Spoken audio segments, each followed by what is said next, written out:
Welcome back. So I wasn't really thinking I was going to film anything today because I got some really unfortunate news yesterday, and I just didn't really feel up to doing anything. But at the last second, I decided to come back into the little quiet room because I had this idea. It's not new, it's something I've been working on the entire time that I've been plotting out my book and writing, but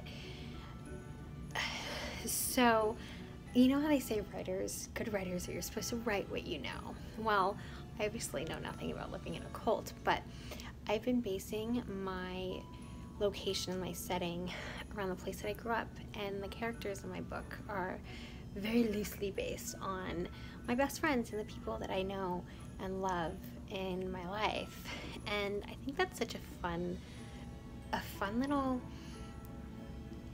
thing. I don't even know if I can communicate properly today, but it's just like a fun way that I've been able to create like little Easter eggs in my book, so that the people that I know and love, when they read it, they can be like, oh, I know what that means, or, you know, oh, I know why they watch The King and I on Thanksgiving and eat rice, or I remember doing this crazy thing with her in high school, or, you know, oh my god, I feel like this character is so me. Well, that's because it probably is you, if you were my best friend in high school or something. So it's been fun, and I'm really happy that I made that decision a long time ago. So the house that Lexi and her aunt live in, for example, and they live on this whole estate and it's this whole thing, but the little house that they live in is, the layout is basically the same house that I lived in with my Uncle Gary after I graduated high school. I rented a room for my uncle, who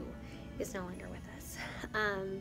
And I had made that decision, you know, when I first started plotting the book, that I was going to use that house that we lived in, and the layout and kind of the way the kitchen is set up, and put little things, little touches, like her aunt leaving her food on the counter and stuff like that, like making her dinner or something, which is something he always used to do, is make me dinner and leave it on the counter because it would work nights, and so I could come home and have a plate of food and heat it up, because he makes some best Italian food in the world. Yeah, but I always knew if he was mad at me, because my room was a mess, because I'd come home and there wouldn't be any food on the counter. So I wanted to put those little touches, you know, things that maybe my mom did with me, or things my dad has done. My grandmother loves certain movies, and little things, so that even though this book is a fictional story about a girl that grew up in a cult and is on the run, the people that I love can read that, and it's like a love letter to the people in my life, if that makes any sense. So tell me, is that something you guys do too? And what do you think of this idea? Do you think it's stupid? Do you think it's a great idea? How would you incorporate some of that in your story? Well, anyways, I hope you guys are having a wonderful day. I'm sorry if the camera's shaky. I ignored my selfie stick this time, but I move around. I need to figure out how to not talk with my hands so much. It just alerted me the break time's over. So anywho, I hope you guys are having a wonderful, amazing, productive, and creative day, and I will see you guys in tomorrow's video. I think we have like 10 days to Christmas.